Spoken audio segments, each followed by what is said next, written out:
प्रीती, एवढा मोठा निर्णय घेतलाय आणि आम्हाला सांगावंसं वाटलं नाही?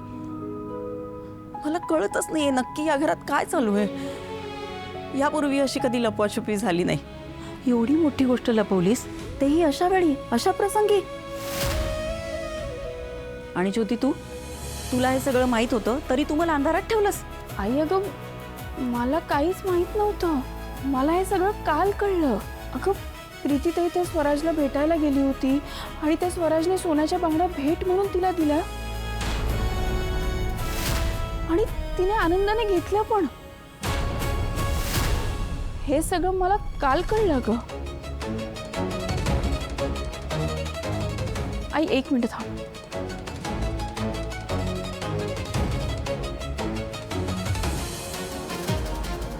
प्रीतीताई, हे शोधत होतीस ना घरभर?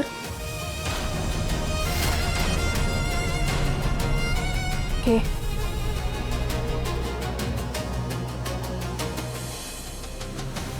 आणि आई अगं, मी तुला काल सांगितलं नाही याचं कारण मला वाटलं प्रीतीताई येऊन आपल्या सगळ्यांना सांगणार नाही गोष्ट. माझ्या माघारी एवढ्या गोष्टी घडत होत्या आणि मला कळलं पण नाही. ते काही म्हणून मीच कुठेतरी कमी पडते असं वाटायला लागलंय मला. आई प्लीज असं काही बोलू नकोस. प्रीती, मला एवढंच सांग, तू या लग्नाला तयार कशी झालीस? कालपर्यंत त्यांना फासावर लटकायची भाषा करत होतीस आणि आज त्यांच्या घरची सून व्हायला तयार झालीस. हे असं वागणं झालं का प्रीती? प्लीज शांत हो आणि माझं ऐकून घे. हे बघ, तू जे काही बोलतेस ना ते बरोबर आहे, पण आई मी सुद्धा विचार केला. आई, मला असं वाटतं की मी सुद्धा अजून किती काळ असं रडत बसायला हवं नाही का? म्हणजे मी या सगळ्या गोष्टींमधून बाहेर निघायला पाहिजे म्हणून तुम्ही सगळे इतके प्रयत्न करत होता, पण काही केल्या मी ते विसरूच शकत नव्हते. मग आता जर मी स्वतःहून प्रयत्न करत असेन हे सगळं विसरायला, तर माझं काय चुकलं? आई, मी थकली आहे तोच विचार करून. मला या सगळ्यातून बाहेर पडायचं होतं म्हणून मी स्वराजला लग्नासाठी हो म्हणाले.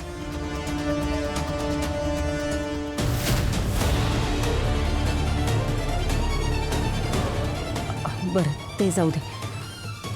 जीवाला घोर लावून घेऊ नकोस. मला सांग, काय ठरवलंयस? बाहेर ते लोक उभे आहेत ना, काय सांगायचं त्यांना? आई, मी खूप प्रयत्न करते आहे या सगळ्या गोष्टींमधून बाहेर पडायचं. सुजय आणि दादा गेल्यापासून असा एकही दिवस गेला नाही आहे तेव्हा मला रडायला नाही आले. ठरवून सुद्धा मी त्यांच्या आठवणींपासून लांब जाऊ शकत नाही. एक पाऊल पुढे गेले, पुन्हा त्यांच्या आठवणींमुळे 2 पावलं पाठी खेचले जाते. आई, मग तो स्वराजचा भाऊ येऊन गेला आणि मग मी स्वराजबद्दल विचार करायला लागले. स्वराजमुळे का असेना पण मी त्या सगळ्या गोष्टींमधून, त्या विचारांमधून बाहेर पडून वर्तमानात जगायला लागले. आणि मग मला कळलं आहे की एवढ्या मोठ्या धक्क्यातून फक्त प्रेमच मला बाहेर काढू शकतं. त्यामुळे मी हा निर्णय घेतला आहे आई की मला स्वराजशी लग्न करायचं आणि हे जे काही घडलं आहे ते पाठीमागे सोडून एक नवीन प्रवास सुरू करायचा. आणि त्या प्रवासासाठी मला तुझ्या आधाराची आणि आशीर्वादाची गरज आहे. देशील ना? अगं, विचारतेस काय? आज आशीर्वाद कायम असणार आहे तुझ्या पाठीशी. पण एकदा सांगितलं असतं तर बरं झालं असतं. पण तू आता ठरवलंयस ना, मी तुझ्या पाठीशी. नको काळजी करू.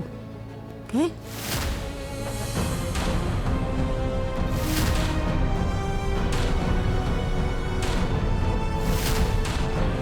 प्रीती, अगं हे लाईट बिल भरण.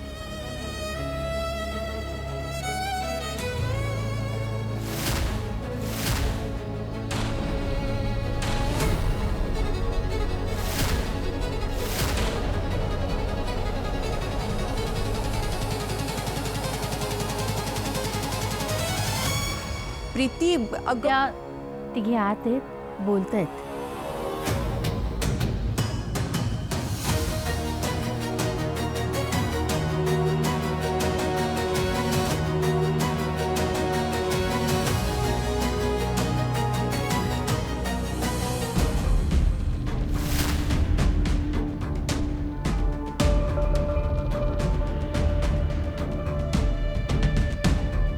सुभद्राताई कधी आलात तुम्ही? आत्ताच.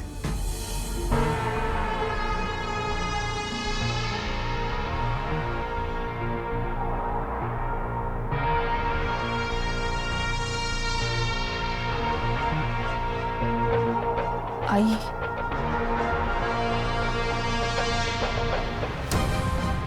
मी बोलले प्रीतीशी. म्हणजे मला सुद्धा आत्ताच कळलं प्रीती स्वराशी लग्न करायला तयार आहे.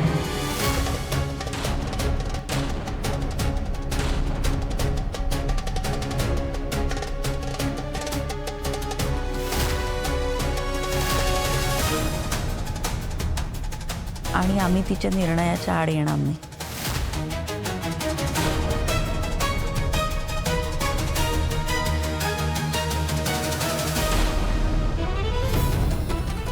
नाही, हे छानच आहे. स्वराज आणि प्रीती काल भेटले होते या संदर्भात एकमेकांशी बोलायला. प्रीती बोलली नाही का तुम्हाला?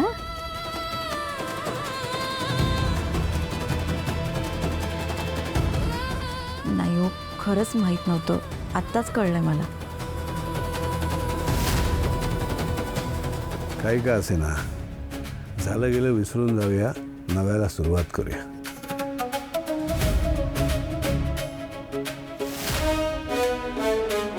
घे, ते देवापुढे ठेव.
ताई, काकू, काय करते सगळं?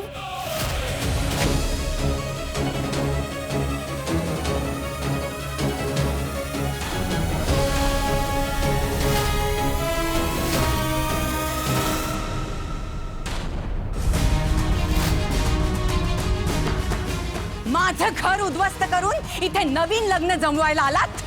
तुमच्या मुलांनी माझ्या मुलाच्या जीवाची आहुती पाडली आहे. हे इतक्यात विसरलात तुम्ही?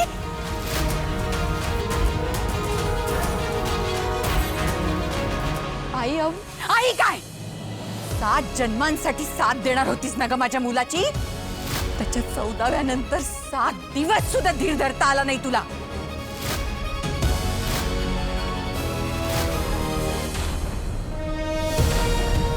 काकू, ऐकून तरी घे. काही ऐकून घेणार नाहीये मी.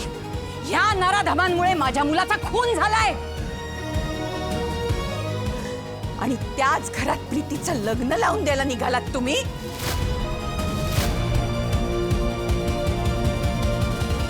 पण मी हे होऊ देणार नाही.